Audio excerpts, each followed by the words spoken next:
weather anymore, people. We are in Golden, Colorado. It's a little hazy, but man, it is breathtakingly beautiful. Okay guys, is it going? Yeah. Sorry, I'm eating. We just stopped right outside of Golden. We're about to take I-70, which goes straight up into the mountains past Vail and Glenwood Springs and all that good stuff. So our goal is to get to Vail, depending on how quickly or long it takes. It's only an hour and a half away. So maybe we'll go past Vail. Hour and a half car driving. Like, yeah. You have to consider that when you look on Google Maps or whatever, it says an hour and a half, and you gotta think, I never go the speed limit. Never. I'm always at least 10 under. So, yeah, we have a governor on our... yeah, it's 65. There's a governor on the engine, so I can never go past 65. And if you've ever driven out here, the speed limit is 75 in a lot of places. We're also going up mountains. I don't like to even go 65. Yeah, that's what I want to talk to you guys about before we do this trek. This is kind of like the real test right now. This is going to be the hardest part on the bus, probably in the whole trip, is going to be this next leg, the first day, just getting over the Rocky Mountains. If you've ever driven in Colorado over the Rockies, then you know what I mean. It's not just going up and down hills that's gnarly and bad on the engine, but it's the thin air. Yeah. The higher the atmosphere, the thinner the air, and I hate to get too scientific, but you need air to make combustion. The explosions in the engine, the more air you have, the better it's going to run. The less air you have, the more it's going to be really trying to pull for that air, especially since we have a turbocharger. So that's going to be fighting against us. This bus has always lived at over 5,000 feet. It's never ever lived its life at sea level. So I'm really anxious to see how it does when we get down to sea level. Yeah, we've taken this bad boy all the way up to 11,000 feet. Yeah, 11,000 in Crested Butte. Yeah, so we know it can go out in the mountains, and it was running okay when we did that trip, so we're gonna hope for the best. Maybe 100 feet right now.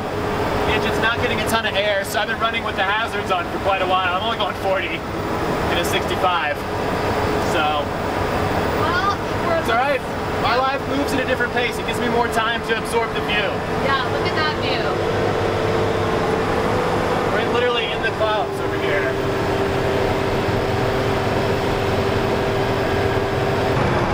Oh, so pretty. Look at it. It's the craziest road I've ever driven on.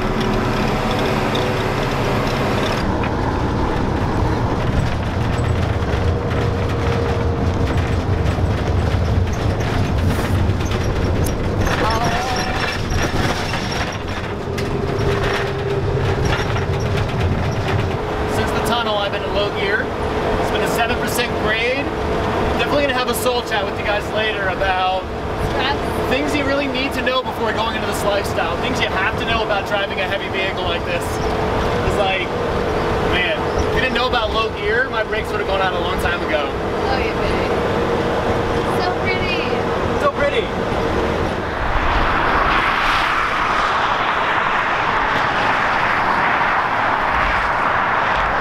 Really quite a pretty spot. It was only a little bit of a bumpy ride here, just a wee bit. Yeah. Taking a little break. This is where we're gonna grab lunch. I felt like the bus just went through probably the hardest push I've ever put it through to get here. So we're gonna let it breathe for a few minutes and have lunch here before we push on. Have a little soul chat with you guys in the bus about the bus. All right, so I just drove the bus pretty hard up and down a couple passes, and it got me thinking, like, I don't know, we try to be really completely honest with you guys about what it's like living in a bus, the ins and outs of what you're gonna need to know or what you might already know, I don't know. And it got me thinking, you know, I was looking over at the truckers as I passed some of them on the downhill passes, and the look on their faces was like sheer terror, because they were afraid, I guess, that I didn't have the bus in low gear. And it kind of got me thinking that, you know, I learned about low gear from my dad, but a lot of people have no idea how to drive a bus, or a heavy vehicle even, a commercial vehicle, over mountain passes like that, and how you need to put your engine in lower gear so that you don't have to use the brakes as much. So that's the whole idea behind that. And I don't know, if you're thinking about traveling and you've never driven over mountain passes, or you're going to drive up, you know, up and down really hilly roads, then maybe look into the proper way to do that.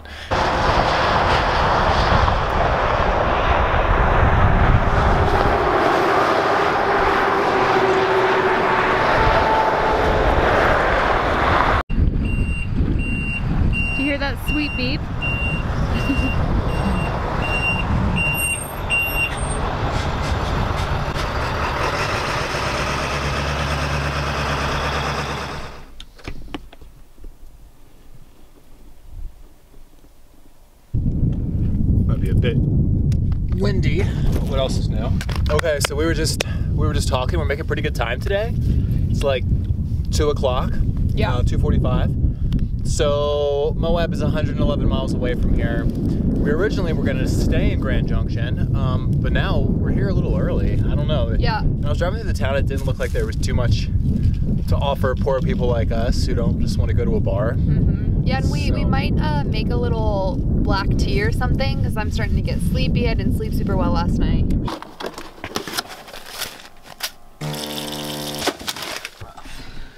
We're gonna regroup here in this spot, and then Heavy's Way down there. and then I think we're gonna hit the road and try and make Moab today. So that we can wake up tomorrow morning in a very new place. Yep. We've both never been there, but we've heard so much about it, and we're really excited. Mm-hmm. One of the viewers told me to go there, and I was really excited to tell him that was our first stop anyway. So I hope you're watching right now. We also just had somebody suggest to go to the Mystic Hot Springs in Utah. So if you guys have been there, or if you have any recommendations for other places around Moab, then please let us know in the comments below. We really want to hear from you guys. All right, so we were just inside getting our tea ready, and the cats are right under the bus stretching their legs a little bit, and this door wasn't sealed all the way, so the wind just like swung it open and did that. So that's not great. I'm gonna take some of these screws we had left over from when we built the bus. We pulled these out of the ceiling and try to at least put a few in there to make sure the door doesn't fall apart while we're driving down the road. Yeah, that wouldn't be good. Not for us, not for anyone else. No. At least this happened while we were Could you open and close the door a little bit so we can get it? There we go. Thanks, babe. Okay. Put a couple more in there.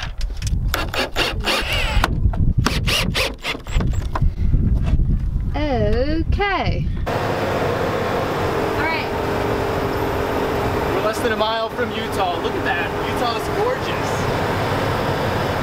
I'm so excited. Sorry. Does it pick up on camera quite the same? Well, it will when we're rolling around in it. That's it.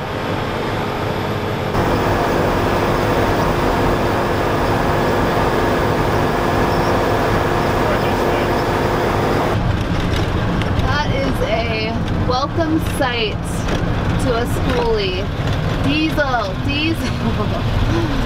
Diesel, please. We were a little nervous for a second because Got below a quarter tank. Yeah, got below a quarter tank because there wasn't a gas station for like For a while. But look at this gas station. Look at this beautiful. Can you get that, or is it all out of? It looked like, I can see it all. It's like the most gorgeous gas station I've ever seen. It was really pretty. We'll get some. We'll get out of the bus and get. I'll get out of the bus and get little shots.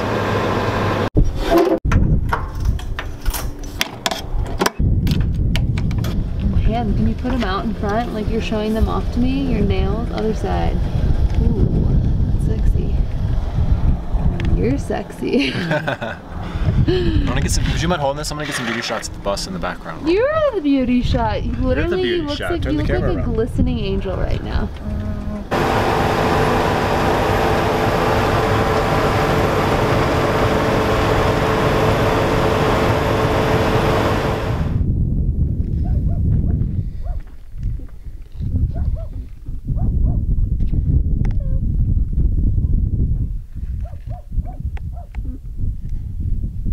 Okay. See? All right. I'm just up on top of the bus. End of our first day of travels, and I don't know. I had a lot of time when I was driving to get inside my own head and reflect on how I was feeling, and it was pretty awesome. I gotta say, honestly, I just want to let you guys know what it was like for me and how liberating it was to kind of have the chains removed and be able to leave Colorado and go on this trip. It's been 8 months that we've been living in the bus and haven't been able to travel, and I've been itching to travel. I know Zaina has too. There was quite a few moments when I was driving that I would like crest a mountain or come out of a tunnel and there'd be a new view presented to me, and just I don't know, that overwhelming feeling of like just elation and gratitude, and just, this is my life. This is what I'm doing. On a I'm Monday. working on a Monday, and it would just, I mean, a couple times it honestly like really made me choke up just driving the bus. Just so grateful that this is my life and this is what I get an opportunity to do, and just driving across the country is something I've always wanted to do, and I just feel so blessed and so inspired by the beauty around me, just to share it with all you guys. So I really hope we do it justice in this series. So the spot that we're at is called Willow Springs. We'll put a pin on the website. Yeah. Go to the website to watch the video, and I'll put in the description, I'll put the Google Maps thing for exactly where we are. But we found this spot just by looking at the website, freecampsites.net, I think it is. We'll put the description to that below too. We just read something about it when we, what was I saying? Freecampsites.com? Oh yeah, we just looked at it right when we were in Grand Junction when we decided we were going to go all the way to Utah, and found a place in like 5 minutes. This is BLM land all the way around here. There are tons of camping spots. It's a dirt road, but it's beautiful a good dirt road. And then there are all these little offshoots that have like little personal camping that people are tent camping or RVs. And it is truly gorgeous. There's a view right over here that is of the back of the Rocky Mountains, and then the rest of Utah goes west that way. We're gonna show you guys around tomorrow. Actually, we don't plan on leaving this spot, so tomorrow's video is gonna be all here. We're gonna hike around and try and really capture the beauty of the first spot that we came to here in Utah. All right, well, we have some food cooking down below. We're gonna show you real quick. The view from up here is somehow cooler, and then we'll show you guys a little bit of what we're actually making for dinner tonight, and then that'll probably do it. Yeah. All right. Okay.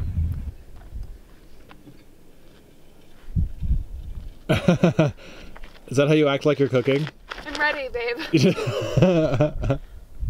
Thanks for that, hon. I told her to stand there and act like she's cooking. You're teaching me stuff tonight.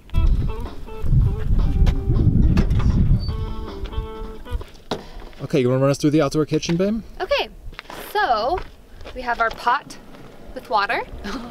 We brought our oven out here. What's the oven hooked up to? The oven is hooked up to our 15-pound propane Boom, tank. brought that out which too. Which is right there. Oh no, the shower bag's draining. I was like, what's that noise? Is there extreme nearby too? We didn't know about? Butter slice. We have some vegan butter, which is delicious. We have some greens in here. That's the most exciting part right here. This is the most exciting part. Good you greens. Got a good shot on that, babe? Oh, those are some good looking greens. Got some broth, got some green onions, got some asparagus and some spinach.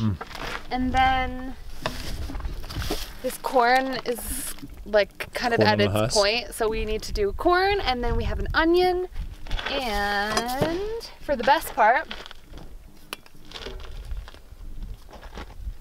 olive oil for frying potatoes and brock and onions, Italian seasoning because this is your all-arounder, and then salt and crushed red pepper. Did you see where those? Did you see where those crushed? Did you see where they were, babe? That's what? Cute. Stuck to the side of the oven. I know, that was adorable. I think Just that's it. Oh yeah, great. and our third member. Well, we already have 2 cats, so cast iron. fifth member of the bus, cast iron skillet. We're gonna show you our DIY potato washer. It's just our shower bag, and Chad had the idea of washing our potatoes here. This is a two-handed job. Do you want me to do the shower thing for you? Here you go. Oh, that's some pro-looking stuff right there. Okay. They're probably as clean as my hands are right now, so that's good. Excellent. Well, they came out of it around. That's how you get B12, baby.